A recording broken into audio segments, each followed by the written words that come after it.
Sean muy bendecidos. Hoy hablamos sobre el tema número 43 de la serie Las dispensaciones bíblicas. Hoy estamos hablando sobre la dispensación de la gracia. Todavía vamos a hablar algunos temas más acerca de la dispensación de la gracia, porque creo que nosotros que somos el pueblo de la gracia, que nacimos en esta dispensación y que tenemos que vivir bajo esta dispensación, tenemos que entender muy claramente nuestra asignación, nuestra posición y nuestro rol en esta dispensación de la gracia. Aunque tenemos que conocer también las otras dispensaciones y hemos dado un panorama de las otras dispensaciones anteriores y vamos a hablar incluso de la última dispensación que es el milenio. Sin embargo, nuestro énfasis de enseñanza, por causa de que vivimos bajo esta dispensación, nuestro énfasis es la gracia y el pacto, el nuevo pacto, entender claramente qué es lo que es nuestro privilegio, nuestro derecho, nuestra obligación, nuestra asignación, nuestra misión. Pues bien, hoy hablamos acerca de nuestra posición de autoridad y nuestra posición de reinado. Mira, eh, cuando Dios establece a Israel, lo establece como su pueblo terrenal y de hecho le promete a su pueblo, en este caso en la figura de Abraham, le promete una tierra.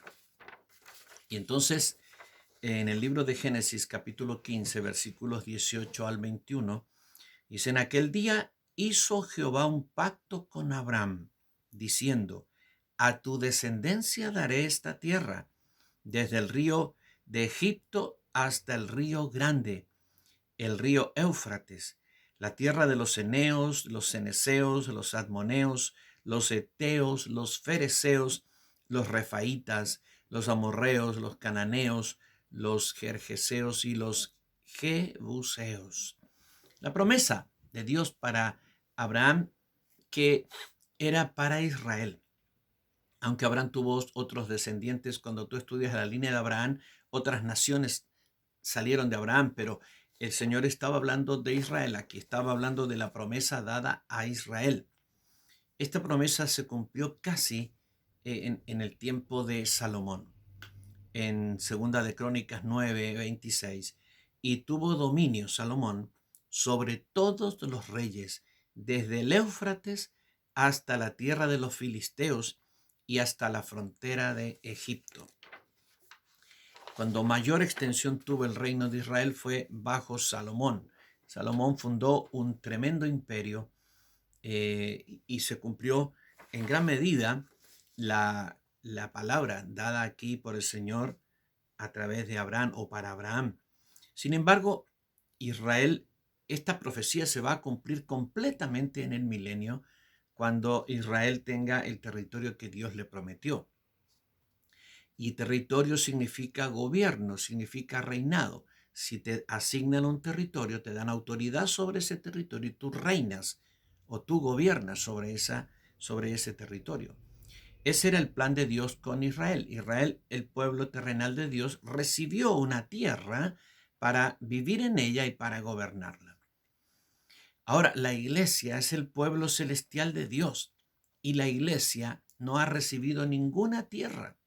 No podemos decir en todo este planeta: esta es la tierra que el Señor le asignó a la iglesia. No hay ningún territorio que nos haya asignado el Señor como iglesia para gobernar naturalmente, físicamente, políticamente. Como he dicho en otros capítulos anteriores, la tierra es un pueblo, la iglesia es un pueblo que no es pueblo. La iglesia es reconocida quizá como religión, nunca como nación, pero para Dios es una nación. Somos la nación de Dios. Ahora, si bien no hemos recibido un territorio físico, sí hemos recibido una posición y un empoderamiento celestial. La iglesia está sentada en los lugares celestiales juntamente con Cristo para gobernar con Cristo sobre todo lo que Cristo gobierna. En el libro de Efesios capítulo 1, versículos 20 al 23, la cual operó en Cristo resucitándole de los muertos y sentándole a su diestra en los lugares celestiales sobre todo principado y autoridad y poder y señorío y sobre todo nombre que se nombra no solo en este siglo, sino también en el venidero. Y sometió todas las cosas bajo sus pies y lo dio por cabeza sobre todas las cosas a la iglesia, la cual es su cuerpo, la plenitud de aquel que todo lo llena en todo. El Señor Jesucristo recibió el reinado universal, fíjate, sobre todo principado y autoridad y poder y señorío y sobre todo nombre que se nombra no solo en este siglo, sino también en el venidero. Hay un siglo venidero y allí se establecerán autoridades en la tierra y en el universo, en nuestro sistema planetario, pero como en todo el universo. Tú sabes la vastedad, el alcance, la grandeza del universo es impresionante, es inimaginable para nosotros.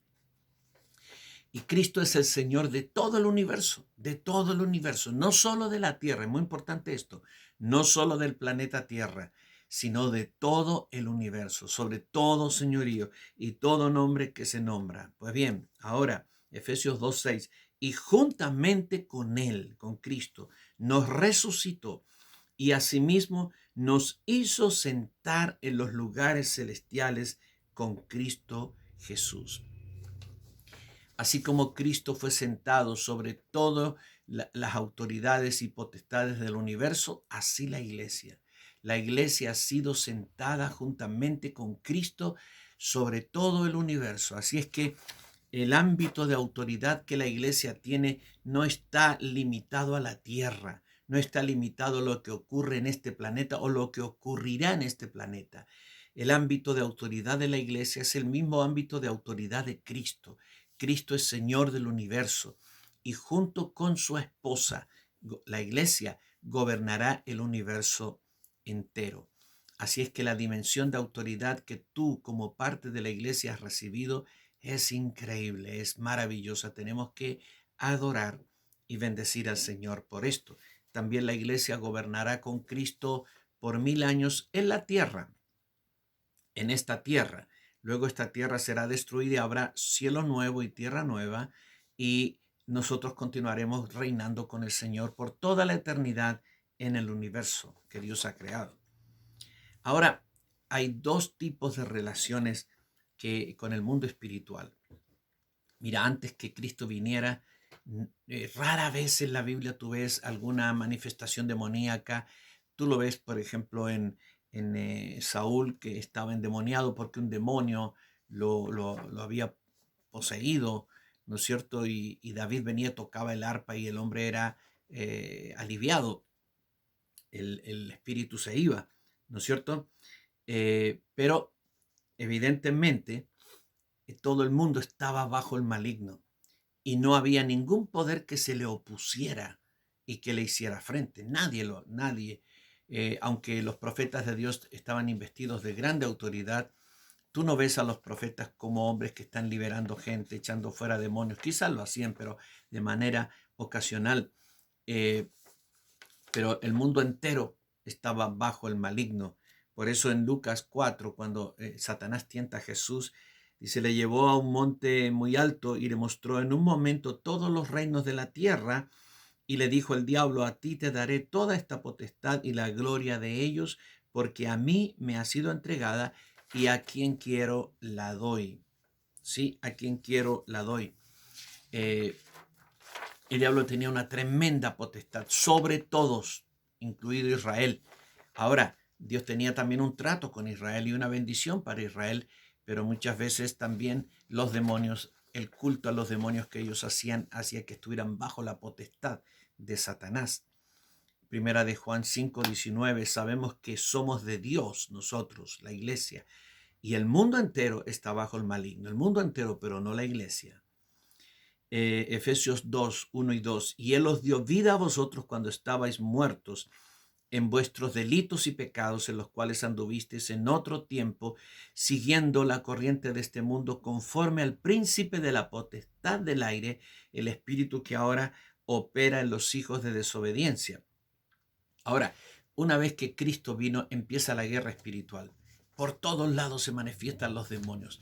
Algo ocurre. Nunca ocurrió con un profeta, nunca ocurrió con nadie en el antiguo pacto, pero cuando Cristo aparece, ya después de su bautismo y después de su ayuno, el Espíritu Santo vino sobre él y hay demonios por todos lados. Aparecen, hablan, gritan. Pues bien, el Señor lo explica y dice, si yo por el Espíritu de Dios echo fuera demonios, ciertamente ha llegado a vosotros el reino de Dios. Porque ¿cómo puede alguno entrar en la casa del hombre fuerte y saquear sus bienes si primero no le ata? Entonces podrá saquear su casa. El Señor explicó que si hay un hombre fuerte, cuando viene otro más fuerte, lo puede atar. Y él vino y él es más fuerte que el hombre fuerte, Satanás. Entonces él vino a combatir a Satanás en su propio terreno y por eso él echaba fuera demonios en todos lados, sanaba enfermos, nada le podía impedir que él hiciera su ministerio.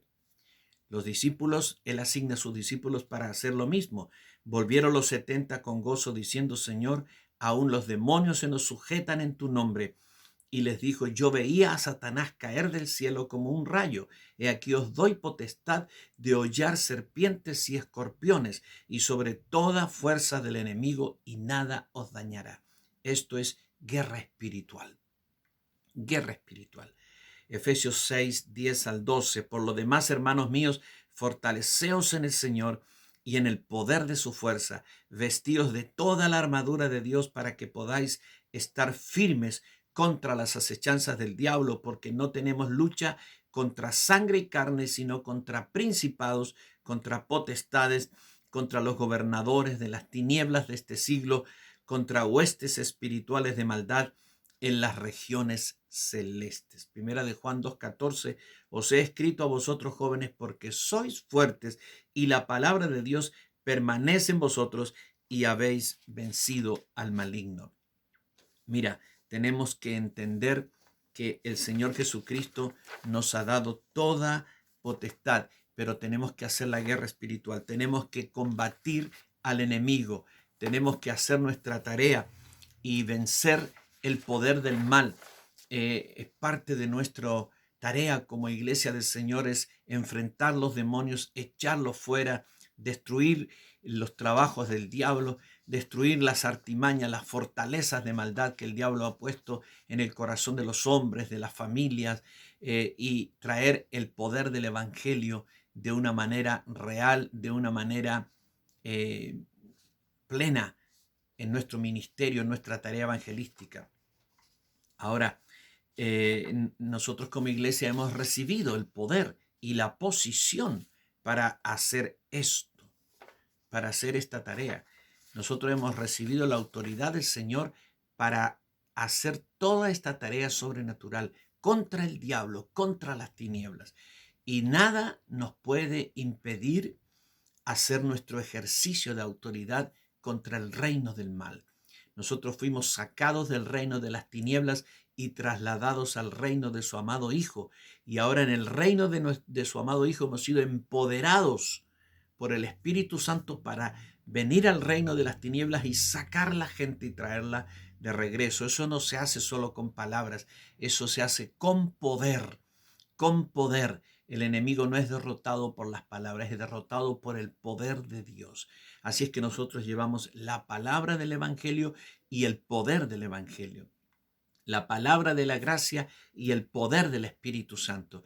Y ambas, la palabra y el poder, hacen que la gente sea ganada para Cristo y que su fe, la fe sobre la cual se establecen, sea el poder de Dios y no la sabiduría humana, como dijo Pablo.